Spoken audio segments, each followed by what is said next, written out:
Y estamos nuevamente con ustedes en una transmisión directa en televisión online de la Agencia de Noticias Andina. A partir de los siguientes minutos hablaremos sobre el primer empleo. Ese primer trabajo que a veces nos resulta un tanto complicado, porque tenemos que presentarnos a una entrevista, porque tenemos que aprender tal vez a dominar los nervios propios de la situación, porque necesitamos de todas maneras insertarnos ya en el mercado laboral y hay que superar una serie de inconvenientes en ese primer día en busca del trabajo. Hoy vamos a tratar este tema, nos está acompañando el psicólogo Walter Velázquez Rosales, quien es psicólogo del Departamento de Psicología del Instituto Nacional de Salud Mental Honorio Delgado y de Yonoguchi. También nos está acompañando Jesús Luyo. Él es ingeniero, es coach profesional, responsable de la Bolsa de Trabajo de la Universidad Católica. Y hoy nos está acompañando aquí en la mesa de conducción nuestra compañera periodista Leslie Bahamonde, a quien le damos también la bienvenida. ¿Qué tal, Leslie? ¿Cómo estás? Bien, muy contenta, Anabela, de compartir este espacio con nuestros especialistas y sobre todo tocando este tema muy importante para nuestros jóvenes que por primera vez se van a presentar a una oportunidad laboral. ¿Y tú recuerdas, Leslie, tu primer trabajo? ¿Te pusiste nerviosa? La verdad sí, me puse un poco nerviosa, bastante nerviosa. ¿No te preparaste? No mucho, pero sí me puse nerviosa, por lo tanto creo que nuestros especialistas el día de hoy sí nos van a ayudar a cómo disipar esos nervios y cómo enfrentarnos a estas convocatorias. Bueno, ¿no? entonces esta pregunta le podemos alcanzar aquí al psicólogo que nos acompaña. ¿Qué tan importante pueden ser estos nervios, doctor, para que nos hagan truncar o no esa primera entrevista que tenemos de trabajo? ¿Cómo está? Bienvenido al programa. Muchas gracias por la invitación. Mire, en realidad una primera entrevista, una primera experiencia laboral, de por sí es generador de un nivel de estrés para aquellos que de alguna medida tienen un repertorio o de experiencia frente a esta situación, ¿no? Vamos a hablar diferente a una persona que por primera vez se presenta a un trabajo y aquella que ya reiteradamente se ha presentado. Ahí hay una gran diferencia. O sea, de por sí eso ya marca una diferencia. Pero aparte de los elementos situacionales que se pueden presentar, están los elementos mentales de cada persona. Ya, perdone, pero antes, ¿quién se pone más nervioso? ¿Aquel joven que se presenta por primera vez o aquel que ya se ha presentado varias veces y que dice, caramba, ya me he venido presentando varias veces y me rechazan, me rechazan? Eso es variado. Ese nivel de estrés. Es variado. Porque puede haber personas, por su desarrollo personal, por su inteligencia emocional, muestran un nivel de confianza desde su adolescencia, ¿no? Desde la infancia, adolescencia, entonces están habituados a situaciones de este tipo donde hay una expectativa, ¿no? Mientras que las personas con niveles de autoestima baja o disminuida probablemente más bien van a estar tropezando en estas situaciones, y experiencias como del ingeniero que va a presentar como técnicas de coaching, etcétera, pueden favorecer para estos aspectos en una buena entrevista. Hay más elementos y herramientas que antes no existían, ¿no? Claro, claro. Ahora hay elementos más que están estimulando más la inteligencia emocional. Y lo que podría ayudar en buena parte entonces a que hoy en día podamos, quienes buscamos un primer gran empleo, tener éxito. Señor Luyo, ¿cuáles son esas principales recomendaciones o esas grandes recomendaciones que les podríamos alcanzar a aquellos jóvenes que han terminado de estudiar y que quieren presentarse por primera vez y tener éxito en su primer empleo? Bueno, yo no sé si vamos a hablar como en el pasado de aquellos jóvenes que han terminado su carrera, porque en realidad los jóvenes se insertan en el mercado laboral en prácticas desde estudiantes. Y hablamos ya no del primer empleo, sino de la primera práctica. Muy bien. Esa primera experiencia, pues, como decía Walter, puede generar un estrés X. Y creo que no solamente por la experiencia que tenga la persona, sino por el interés que tenga en esa posición, porque va a ser distinto realmente si se presenta una posición a la que la llamaron y no tiene tanto interés, o si se presenta la posición soñada. Es como cuando te acercas pues a la pareja que, uy, estás muerto de amor por esa persona, estás un poco nervioso, pero de lo contrario no tanto, ¿no? Y yo creo que hay que ponerse más en la posición del entrevistador, ¿no? ¿Hasta qué punto ese entrevistador le va a importar que esa persona esté nerviosa? Si es una persona que va a tener trato constante con el público, que requiere mucha ecuanimidad, pues sí, va a ser muy importante. Y si es que no, pues también el entrevistador tiene que comprender o comprende la posición de la persona, ¿no? O sea, de hecho, cualquier persona va algo nervioso en una entrevista. Y siendo el primer empleo, pues normalmente se le perdona a la primera práctica o lo que fuera. Incluso creo que lo que podría descargar, y lo utilizo empíricamente, es decir, disculpe si me veo un poco nervioso, ¿no? Porque, eso ayuda, ¿no? Sí, realmente si uno declara su nerviosismo ya se libera de una tensión. Y la pregunta lógica suele ser, ¿pero por qué estás nervioso? Porque este puesto me interesa, ¿no? De lo contrario no estaría nervioso, ¿no? Ahora, o sea, la honestidad en principio ayudará en esa primera oportunidad. Ahora, ese es mi enfoque muy particular, que me ha funcionado con varias personas y que comparten la idea. No quiere decir que sea la verdad absoluta, pero creo que a muchos les funciona. Ahora, que sean rigurosos los procesos de selección, pues se dan en todo nivel. Hay empresas muy grandes que, bueno, tienen los recursos para realmente preocuparse, para poder examinar si realmente están contratando al mejor de los que están buscando, ¿no? Porque el recurso humano es muy, muy valioso para las empresas. La diferencia entre una gran organización de un sector y otra no es necesariamente el recurso económico, las máquinas, sino su gente. Entonces, por eso es que le dan tanta importancia. Y ahora hay muchas herramientas. Me comentaba Leslie, me preguntaba por el tema de las dinámicas grupales, que también les llaman Assessment Center. Entonces, prefiero ponerlo en términos ya más peruanos, no más en español. Es usual que en estas grandes organizaciones utilicen una herramienta que es una entrevista o una dinámica grupal, le dan un caso para resolver. ¿Y cuál es lo interesante de ese caso? Eso parte de una premisa, y es que las personas somos más o menos estables en nuestras conductas, ¿no? ¿Hasta qué? ¿No? Entonces, por ejemplo, el que es callado normalmente es callado, el que es hablantín lo es, el que es picón es bien raro que deje de ser picón en algún momento. Y para las grandes organizaciones, pues, esas actitudes personales, esas habilidades de manejo emocional, el liderazgo, las habilidades de comunicación, etcétera, etcétera, son importantes.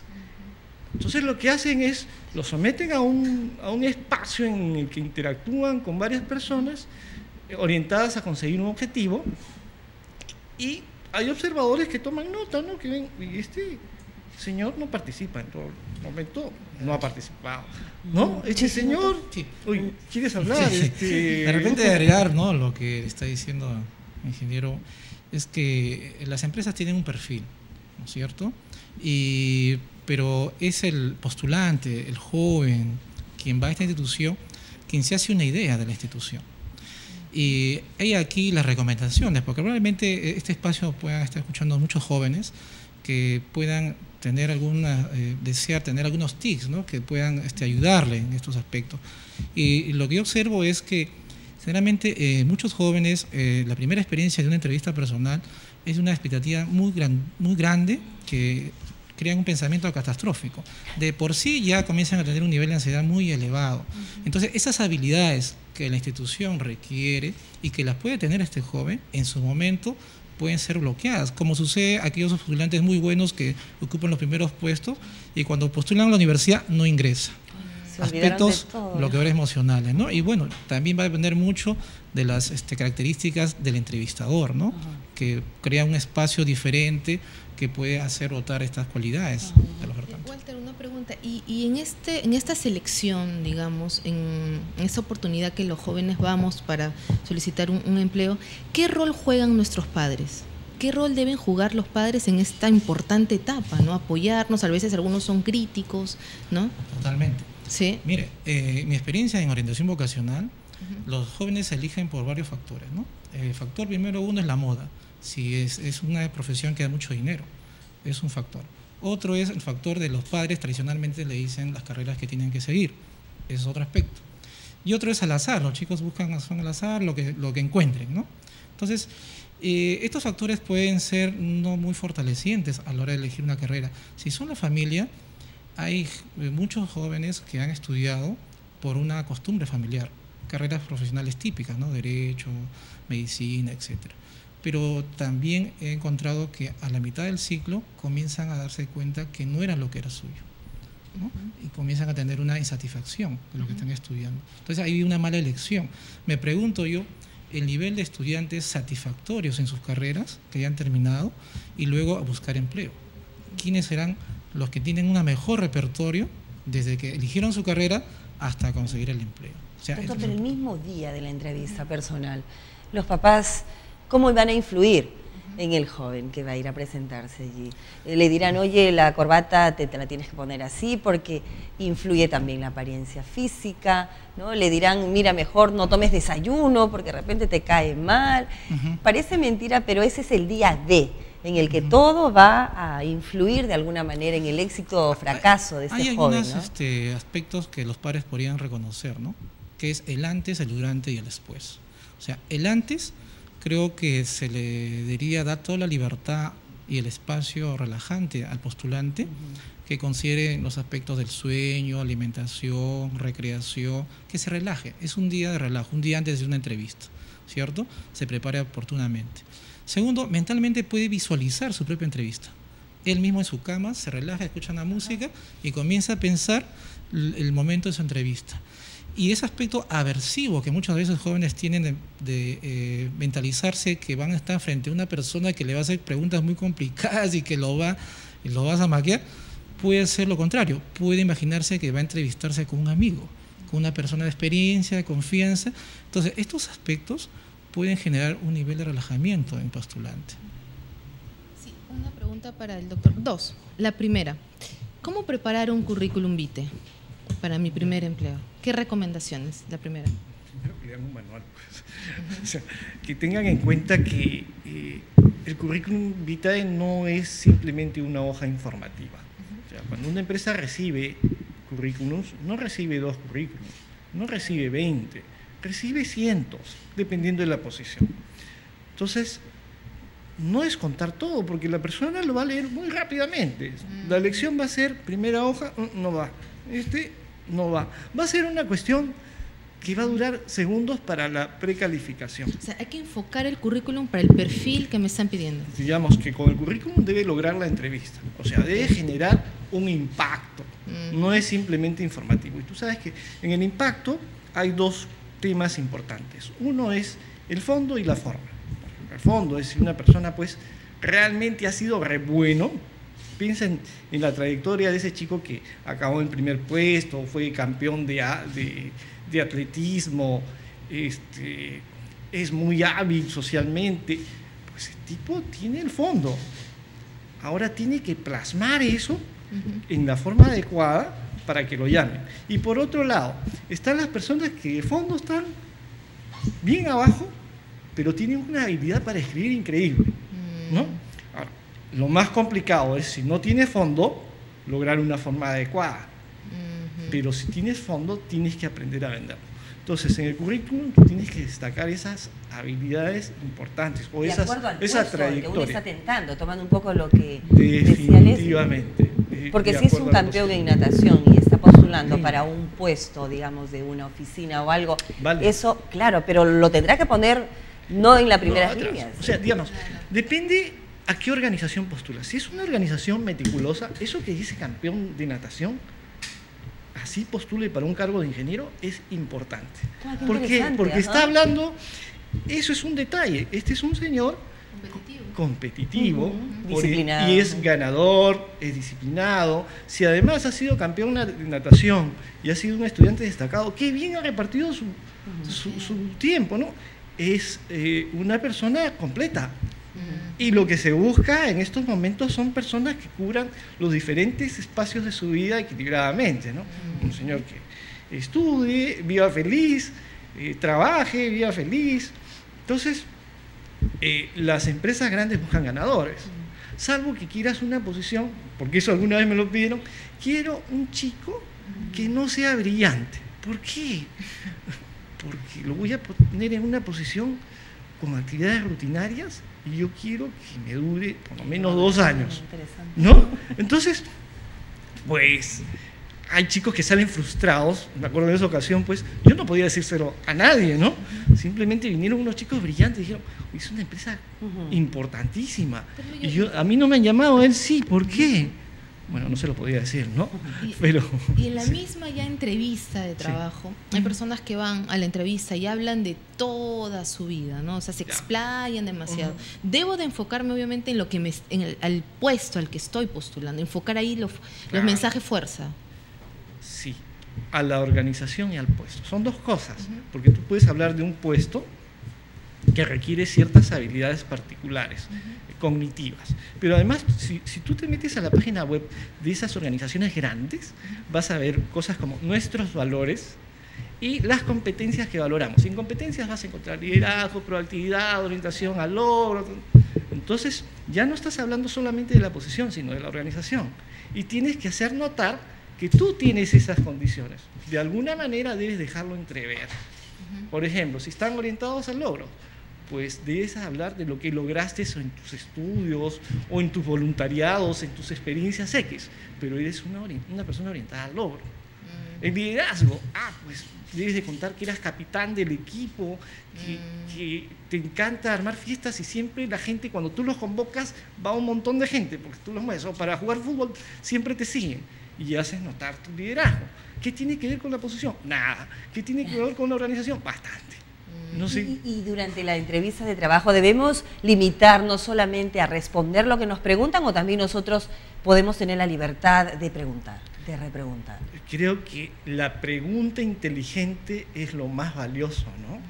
O sea, preguntar sobre el sueldo, si habrá aumento, en fin, la parte económica es un poco delicada. Sí, siempre, mira, ¿no? Un trabajo tiene fondo y forma.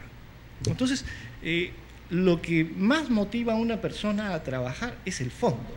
O sea, si a ti te pagan muy bien, tú eres periodista, y te dan un trabajo que no tiene que ver con periodismo y no te gusta, y te pagan 50.000 soles, lo harás bien 3 meses. Al cuarto mes estás aburrido, ¿no? Entonces, las primeras preguntas que se esperan son en torno al fondo. Esas personas que realmente están buscando algo que les guste. Y esas son las más valoradas, ¿no? Si alguien va y de frente me habla de la plata, pues espérate, te voy a dar un puesto de guachimán y te pago 20.000 soles, ¿estás contento? No, no es eso. Entonces, la felicidad, al final uno trabaja cuando es feliz. Ustedes saben, han visto a muchas personas que de repente no tienen el mejor sueldo del mundo, pero están felices en un sitio porque hacen lo que les gusta. Claro, pero siempre viene esa pregunta, Leslie, y recordarás en algún momento, tal vez cuando nos preguntan las pretensiones económicas. Ya, que responder y nos ponemos ahí en un aprieto, ¿no? ¿Cuáles son sus pretensiones económicas, nos dicen? Bueno, lo ideal, dentro de lo posible, es averiguar antes de esa organización, porque tú tienes yo siempre cuento que hay 3 grandes grupos de variables que intervienen en que tu respuesta sea acertada.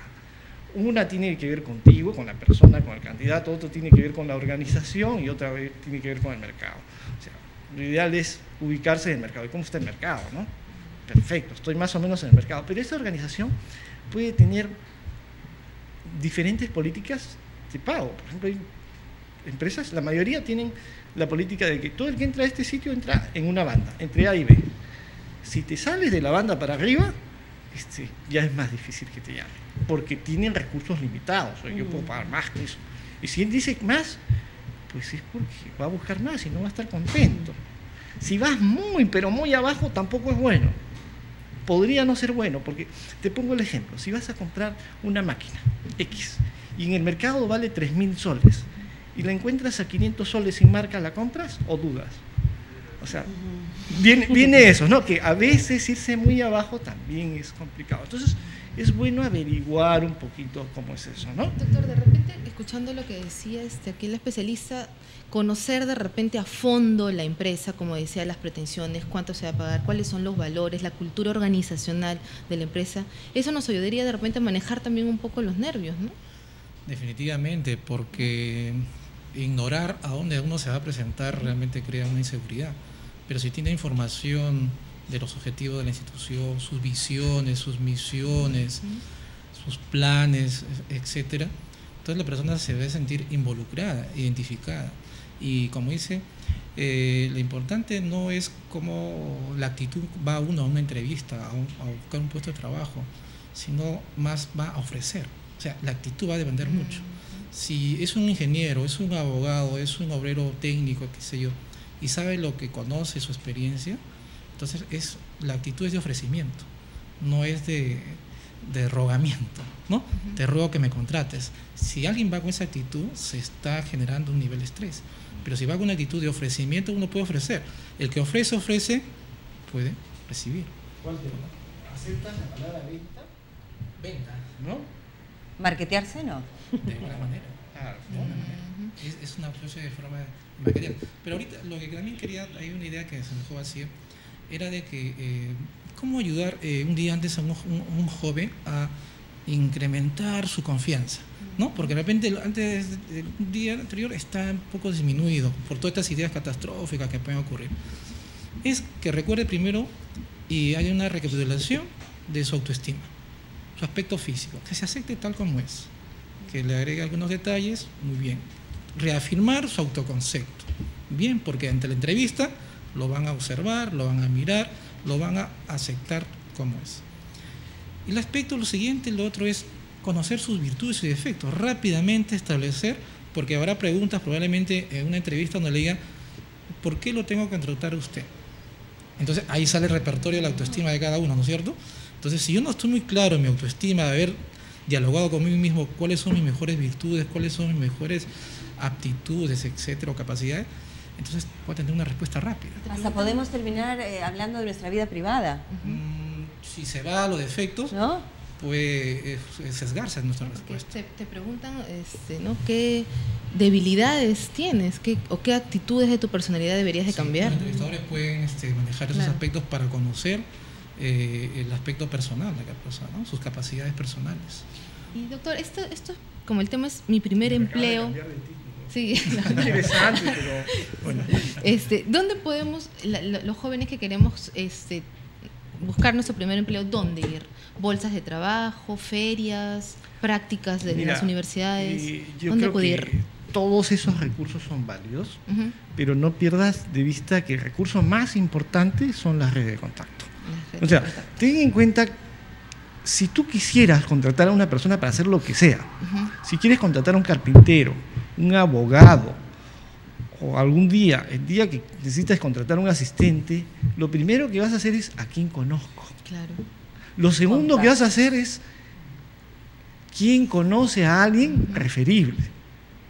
Esas referencias personales. ¿No? Después en paralelo podrás poner tu aviso, todo. Así ponga, les pregunto a cualquier persona, así ustedes pongan un aviso en el periódico. Llegan N personas de aviso en el periódico capaces. Basta que un amigo le diga, y este chico te lo recomiendo porque es muy bueno, esa persona, no es que la vayas a contratar, pero le vas a dar mucho más por lo menos oído para entrevistarlo. Ya tiene un punto. ¿No? Entonces, es fundamental manejar las redes de contacto adecuadamente. 1, ser visible. 2, no solo ser visible, sino ser visible cuidando una imagen. O sea, no se trata pues de que todos me conozcan, pero por ser un loco que escribe tonterías en Facebook. Entonces, a uno lo ubican porque lo conocen los amigos, hay que manejar esa red, porque está en el Facebook y lo tienen presente. Porque tú puedes tener amigos, pero no te tienen presente. Entonces, tienes que mantener el contacto haciendo notar en que eres bueno. De manera que si piden, yo necesito una redactora. A ver, Leslie, pues, redactora, ¿no? Necesito una excelente conductora. A la vela, pues todos saben que se dedican a algo. Pero si tú dices, mira, yo para cualquier cosa necesito un ingeniero, no piensan en ese ingeniero porque él quiere hacer cualquier cosa. Entonces es bueno de posicionarse, definir en qué eres bueno, estar con las redes, contarles, oye, mi trabajo he hecho esto. No es decir, oye, yo soy bueno. Oye, mira, he logrado esto. Realmente si lo has logrado y estás contento, lo cuentas con ánimo. Oye, ¿qué tal tu trabajo? No se trata de hablar todo el tiempo de ti, ¿no? Pero cuando te toca, puedes contar, oye, me ha salido esto bien bacán. Y todos ya saben que Jesús, y ahí viene lo importante que es el cómo nos conducimos en el día a día, ahora que estamos tan expuestos en las redes sociales. Doctor, ¿qué recomendaciones se puede dar allí a los jóvenes, a los chicos y a las chicas que por N razones se ven a veces motivados a contar cada paso que están dando en el día? No, me peleé con el enamorado, o me botaron del trabajo, o mi mami me no sé cuánto, ¿no? ¿Qué recomendaciones se le puede dar ahí desde la experiencia psicológica, digamos, ¿no? Bueno, las redes sociales son un elemento que, como toda creación humana, tiene sus pros y sus contras. Tal vez los pros es un elemento socializador que tienen los jóvenes, los adultos, los niños, en que se comunican, muestran de alguna manera no directa, porque sería lo adecuado de manera directa, una comunicación directa, sino unas expresiones de su vida y que no tienen otro elemento de repente adecuado donde puedan ser escuchados. Entonces hay una necesidad de estar contando sus detalles de su vida. Pero esto nos lleva a la recomendación de que, y nos hace observar que hemos perdido los elementos comunicativos adecuados en la sociedad. Menos, ahora los padres, menos horas, hasta casi ya no conversan con sus hijos. Los chicos pasan mucho más horas en la televisión y en la internet, en las redes sociales. O llaman la atención los padres a los hijos vía el Facebook. ¿Usted también ha observado eso? Bueno, y ese es el ya elemento. No es personal, si no le escriben un mensaje ahí le dan... Pero por lo menos es algo. Hay otros que ni siquiera le mandan. Si aceptas un cambio, diría, no es que hemos perdido los elementos adecuados, sino hemos perdido los elementos tradicionales. No, porque creo que ahora uno tiene que aprender a comunicarse con el lenguaje de los chicos, como siempre ha sido, ¿no? En algún momento los padres veían, oye, el lenguaje ha cambiado, tengo que comunicarme de otra manera. Creo que nuestros padres también han dicho, yo no sé cómo hacer para que me entiendan. Claro, Jesús, ¿no? pero de persona a persona no tendría una mayor validez, y desde ahí bueno, los estudiosos de la... experto, ¿no? Es totalmente diferente cualitativamente, ¿no? El saber escuchar, la comunicación adecuada es el saber escuchar y el saber expresar, ¿no? El lenguaje verbal, no verbal. El padre tiene que estar conectado con sus hijos, ¿no? El Facebook es yo creo que estos elementos de redes sociales son un elemento disminutivo de la comunicación, lo más abreviado, lo más rápido, pero que por el lado positivo, digamos, es un elemento socializador, ¿no? Pero como aspectos de salud mental, si vamos a hablar, lo ideal es la comunicación clara y oportuna, directa, ¿no? Que sea entre las personas. Sí, doctor, y para que no piense que nos estamos desviando del tema, insistíamos en este punto porque ahora también quienes están en busca de sus empleados para mejorar la productividad tal vez de sus empresas, buscan también en las redes sociales, se valen del Facebook, se valen del Twitter, y allí también es que van capturando, ¿verdad? No solamente que es un canal para que lo detecten, sino también para que lo evalúen. ¿No? O sea, imagínate, si tú vas a contratar a una persona y quieres saber de esa persona, si tú tienes el Facebook y te emites, por ejemplo, vi el caso de un chico que tenía cualquier cantidad de fotos de mujeres desnudas. Entonces, ¿qué puedes pensar de ese chico que pone en Facebook para que lo vean su mamá, sus hermanas? Entonces, pues... O el futuro empleador. La persona que está buscando empleo debe de tener cuidado con su imagen, y parte de su imagen, parte de lo que transmite su imagen está en el Facebook, y por ahí, por si acaso, no es que siempre lo vayan a evaluar, pero cuando lleguen los últimos, habrá la curiosidad, a ver tu Facebook, puede ser, y pueden perder una excelente oportunidad por alguna tontería que han puesto en Facebook. Quisiera hacerle una última pregunta, sí. Anabela. Al terminar el proceso, pasé entregué mi currículum, me entrevistaron, pasé el proceso de selección, luego, ¿qué hacer? ¿Hacer un seguimiento, esperar la llamada? Porque también genera una ansiedad, mira, ¿no? Lo coherente sería que cada organización nos mande un mail agradeciendo y ya terminó.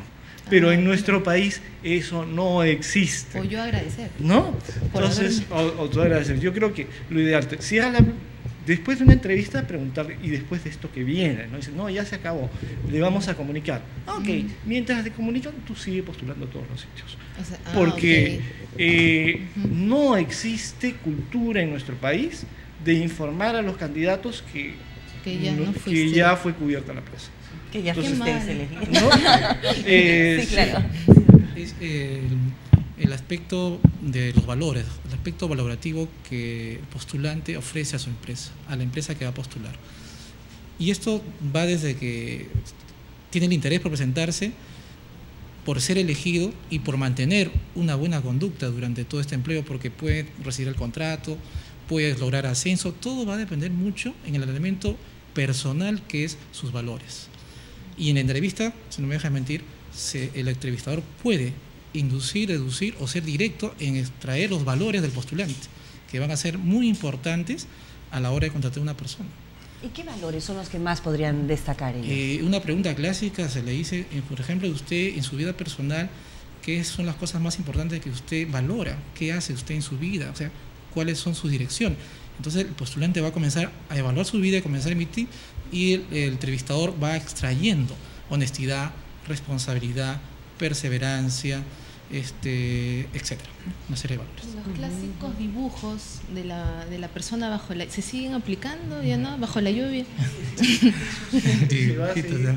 Se sigue aplicando, pero sin ser psicólogo sí hablé con varios psicólogos y la principal conclusión respecto a las pruebas psicológicas, psicotécnicas, mi mejor recomendación hasta ahora, todos coinciden, es que no hagan trampa, que no pretendan sorprender, que no se guíen por más recomendación que de tratar de ser cada día mejor.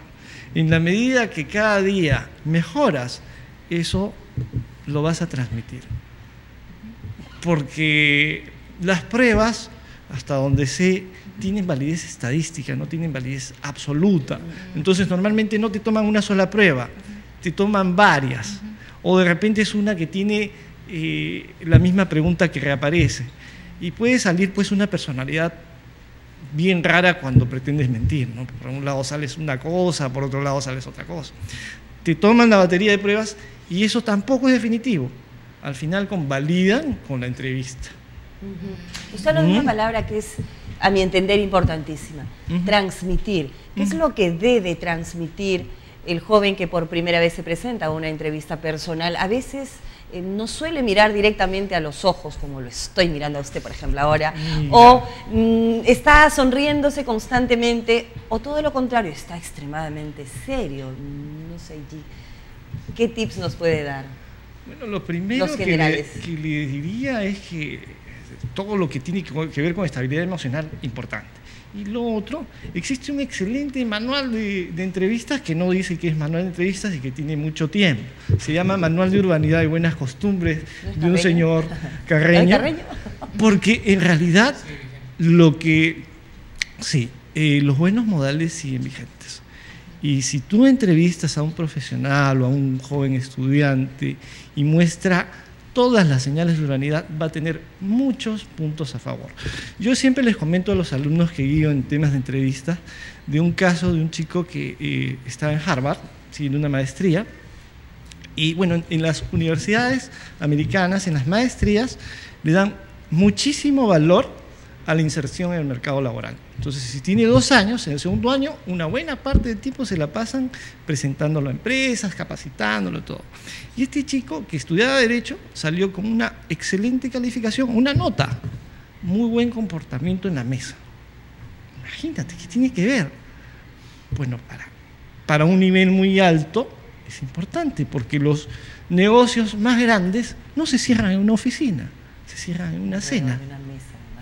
¿No? Entonces, en general, haz la prueba, trata con personas que tienen muy buenos modales y con los que no los tienen. Y si tienes que contratar a 2 y ambos son muy buenos, tú vas a preferir al que tiene buenos modales. Jesús, pero a ver, ¿cuántos de los jóvenes hoy en día conocen el manual de Carreño? Pero es que es importante lo que nos está diciendo, ¿no? Claro, o sea, retomarlo, ¿no? De este conversado es transmitir a los jóvenes buenas prácticas, buenas ideas, que hay cosas que son importantes, valiosas, tradicionales, que para algunos, entre muchachos, qué mal. Yo les digo a las chicas, a ver, ¿qué piensan de un chico que cuando ustedes se van a sentar, les acomoda la silla? Cuando ustedes van a pasar juntos, le abre la puerta para que pasen primero. ¿Piensan que es un idiota o no es un caballero? O sea, no pasó de moda, ¿no?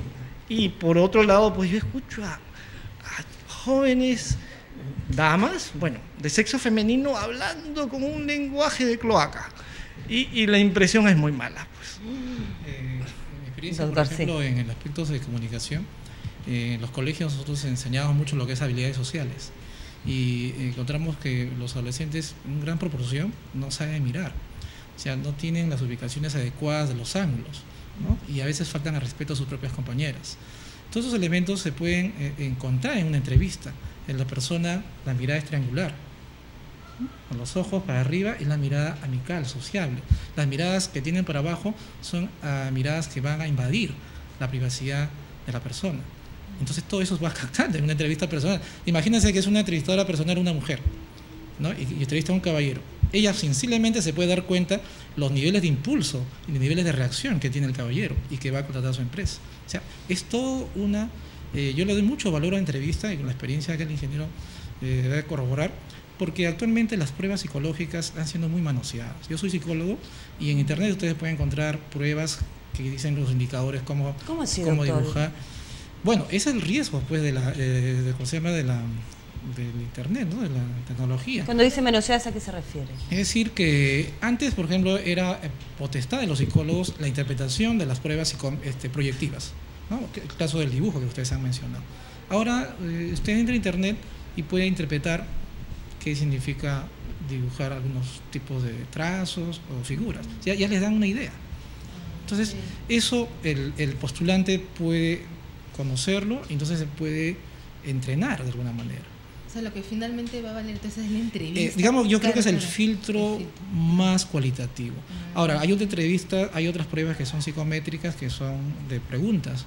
Esas pueden también tienen su validez porque pueden medir si una persona está siendo sincera o no. ¿Cómo cuáles, por ejemplo? Problemas, por ejemplo, test de personalidad, ¿no? En general, los test de personalidad. El test del Milo, por ejemplo, es un test de personalidad que también se utiliza en prototipado vocacional, pero te mide más estructuras más complejas. Pero lo que indica es que un buen evaluador va a filtrar toda esa información y luego en una entrevista va a deducir la personalidad de esta persona. Si ha filtrado varias cosas, entonces yo espero tener frente a alguien que reúne estas características que he encontrado.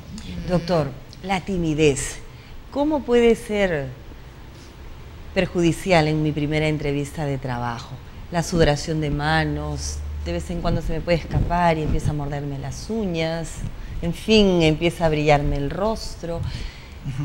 Mire, esos aspectos, las reacciones fisiológicas se van a dar de una menor porcentaje, un porcentaje de acuerdo al rasgo de cada uno. Pero lo que sería, digamos, no deseado para el postulante es que se bloquee, ¿ya? Que la persona reconozca aspectos fisiológicos que pueden presentarse mínimos, pero que esto no le genere un bloqueamiento de su lucidez, su coherencia, en su aspecto de su comunicación, en lo que va a ofrecer, en las preguntas que va a recibir. Porque ese es el elemento más difícil. Pero la expectativa para muchos jóvenes de solo presentarse, sigamos de 0 a 10, el nivel de ansiedad, 0 a 10 si medimos, 10 sería la unidad total donde una persona se bloquea y ya no habla. Entonces, que es la parálisis, ¿no? Ese es lo iniciado. Si le ponemos el nivel 5, creo que es una unidad donde la persona tiene una ansiedad que está luchando. Lo que hay que buscar en el postulante es que tenga una ansiedad de nivel 3, 2, ¿no? Que maneje y que ante alguna señal que pueda él sentir tensión, respire y se relaje, ¿no? Y por eso sería bueno que se entrene anteriormente, como le dije, la técnica de la visualización, la técnica de la relajación progresiva y otras técnicas que ofrecen las psicoterapias pueden ayudar mucho para presentarlo. Doctor, y al final de cuentas, estos procesos suman definitivamente a nuestra experiencia, ¿no? En caso no encontrar en el primer empleo esta oportunidad, en los otros sí, eso ayudaría de repente a que la persona vaya un poco ya más segura, ¿no? Sí, mira, tu pregunta es muy, muy buena, porque en la relación de la autoestima de la persona va a interpretar esa experiencia, sea exitosa o no. Si es exitosa, se le sube el ego. Soy lo máximo, lo festeja, bien por él, felicidades. Pero aquel que no consigue, terminará de hundirse, ¿no? puede generar dos cosas, ¿no? O bien no vuelve nunca más a presentarse, le genera una aversión, puede ser una especie de fobia a las entrevistas, u otro puede ser que lo tome del lado positivo. He aprendido de mis errores. Lo que aquí cometí en exceso o no lo hice, en la próxima entrevista lo podré pulir. Entonces se va experimentando. Es el lado positivo más bien, ¿no? Y su autoestima va mejorando. Doctor, sí. Yo quería hacer una Nuevamente le dije doctor, ¿no? Sí, es para aumentar su confianza. Sí, está siguiendo los consejos de Walter, está mejorando mi ego. Quería agregar una recomendación, y es que vamos a darle un poquito de sentido, ¿no? Cuando ustedes van a algún lugar y tienen una expectativa, y lo que ocurre es totalmente distinto, pues se pueden bloquear. Entonces, cuando vayan a una entrevista, no vayan con ninguna expectativa, porque en realidad la entrevista puede ser cualquier cosa, le pueden preguntar cualquier cosa, que se conozcan está bien. Todas las recomendaciones que ha dicho Walter, que sí conozcan sus fortalezas, sus debilidades, que conozcan de la organización, de la posición, bien. Pero que la entrevista va a ser así o así, no. Que sea como Dios quiera. Y que tengan en cuenta que como esa entrevista pueden haber muchas. Así que es una más. Y la otra, para aquellos que salen mal, que creen que han salido mal, pues que tengan en cuenta de que a una entrevista van muchas personas y que a veces eligen a otro porque es un conocido, porque tiene una habilidad X que él no tiene, pero que en todo lo demás él le gana. Entonces, eso no tiene por qué afectarles. Simplemente es parte de la pelea. Cuando uno se pelea, le van a caer golpes y no se va a poner a llorar por los golpes. Entonces, en una entrevista, si no gana todas, pues es parte de. Y si se presentan cientos a cada entrevista, pues en alguna me va a funcionar. De lo contrario, como dice él, yo no hablo de baja autoestima, sino hablo de mirada, ¿no? Simplemente si ya en 8, 20 entrevistas han salido mal, su mirada ya está en el suelo, ¿no? Entonces los mando a hacer ejercicios, hagan deporte, levanten ese ánimo, pero la vida sigue. ¿No? Qué lindo, ¿no? Con todo lo que nos dice, ya no estar más tensos entonces el día de la entrevista. ¿Sí? No sé. Yo creo que aquí juega también un rol importante los padres, pues, ¿no?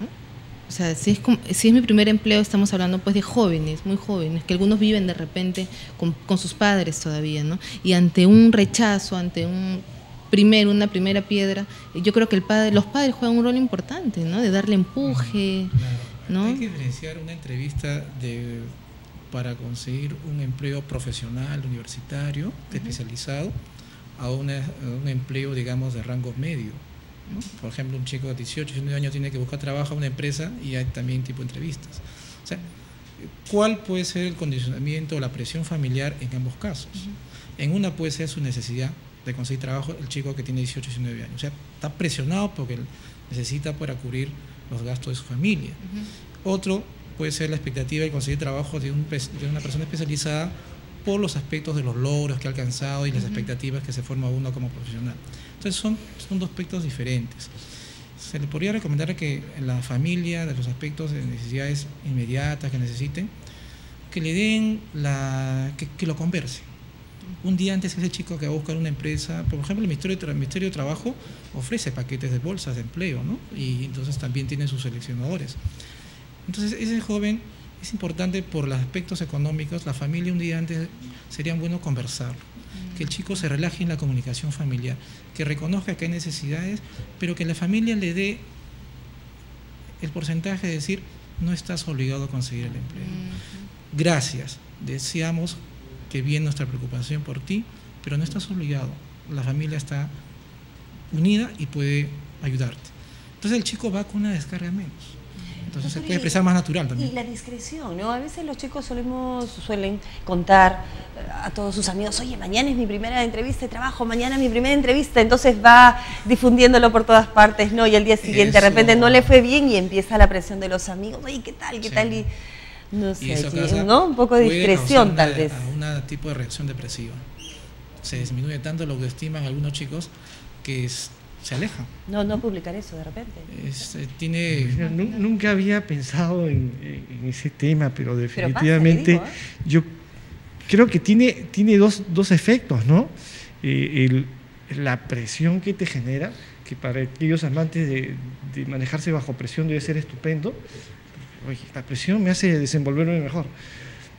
Pero la mayor parte de las personas no somos así, ¿no? Entonces, aquellos que les gusta y les encanta la presión, que lo hagan, porque seguramente va a mejorar su desempeño.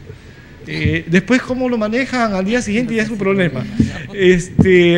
Pero aquellos que no, pues, que vayan con... La mayoría mantiene la discreción, ¿no? Suele... Depende ¿no? de la personalidad. Bueno, todos me lo cuentan a mí porque estoy a cargo de la bolsa de trabajo, ¿no? Van y me tocan la puerta, pero normalmente no les cuentan a todos, ¿no? Sí, bueno, muy interesante lo que nos vienen aportando nuestros invitados. Por mi parte, Leslie, no sé si tú, pero por mi parte preguntarle simplemente aquí al psicólogo que nos acompaña y que viene además del Instituto Nacional de Salud Mental, si es que al interior del instituto se ha abierto algún capítulo en particular sobre temas de psicología ocupacional, precisamente porque estamos viviendo cada vez más un mundo competitivo y cada vez nos estamos estresando mucho más. Los jóvenes, las jóvenes que están intentando postular a un puesto, cada vez van a estar sujetos a una serie de presiones, ¿no? ¿Hay novedades, información que nos pueda alcanzar ahí? Bueno, nuestra institución en la actualidad está reestructurando sus objetivos y está apuntando más a la población sana, los aspectos promocionales y preventivos, a través de la investigación también, ¿no? Nosotros somos una institución, si bien es cierto, de atención clínica a trastornos mentales, también tenemos una área, lo que es el aspecto de la salud positiva. Entonces, en este aspecto ya nuestra institución, sobre todo el Departamento de Psicología, ha tenido ya una experiencia de evaluación, ¿no? De un paquete al personal del INPE, por ejemplo. Nuestra institución ha evaluado a miles de postulantes, ¿no? Para que postulen que ha ingresado al INPE en esta última selección. Y eso y otras experiencias de otras instituciones. Entonces, la institución se está abriendo un campo, considerando también que el factor de la personalidad en el plano ocupacional puede ser importante, ¿no? Desde la selección, en los aspectos de motivación laboral también. Es un reto, el tema de la psicología ocupacional ahí. Ahí se está abriendo un espacio que agradecemos estas experiencias porque también nos nutre, nos replantea también nuestros objetivos como institución de salud mental. Es muy amplio. Bien, doctor. Respecto a temas de apoyo universitario, a inserción laboral y lo que fuera, es interesante ver cómo en este lado del mundo está creciendo el apoyo a los alumnos en temas de inserción en el mercado laboral, ¿no? Alguna vez he visto cómo lo hacen en Estados Unidos, cómo lo hacen en Europa, cómo lo hacen en Latinoamérica, y la verdad es que lo que me sorprendió fue ver que en Perú estábamos haciendo un mejor trabajo que en Europa. O sea, en Europa más bien se quedaron sorprendidos de lo que hacíamos, porque ellos no han vivido, recién ahora están viviendo estas crisis ocupacionales, ¿no? En el caso de la Universidad Católica, pues sí tenemos una serie de orientación que van desde planeamiento de vida profesional, porque es cuestión de planificar. Hay personas que lamentablemente después de haber soñado con una carrera, de haber, no, yo voy a especializarme en tal tema, consiguieron el trabajo, y después dijeron, ¿y esto es? Qué feo, ¿no? Entonces, estamos preveyendo esas cosas y orientamos a los alumnos en planeamiento. La invitación entonces a que visiten también la bolsa de trabajo de la Católica, ¿no? Ok, y que vayan a estudiar a la Católica. Sí, ya para cerrar, doctor, claro. Les invito más bien a continuar estos temas y de repente algo que se da mucho y no se está analizando de repente de manera pública es el burnout, es el estrés laboral, ¿no? Así como estamos hablando de que seleccionamos. Tomamos nota, doctor. Y la lista de los temas. Trabajadores del burnout. Sí, sí. Bueno, muchas gracias a nuestros invitados, Leslie. Un gusto haber estado contigo. Sí, gracias. Igual agradecerles a los invitados, que estoy segura para los jóvenes que nos han escuchado les va a servir muchísimo, ¿no? Muchísimo. Bueno, y con ustedes hasta un siguiente programa en vivo a través de estas transmisiones que seguimos desarrollando cada semana en televisión online de la Agencia de Noticias Andina. Que tengan un buen día.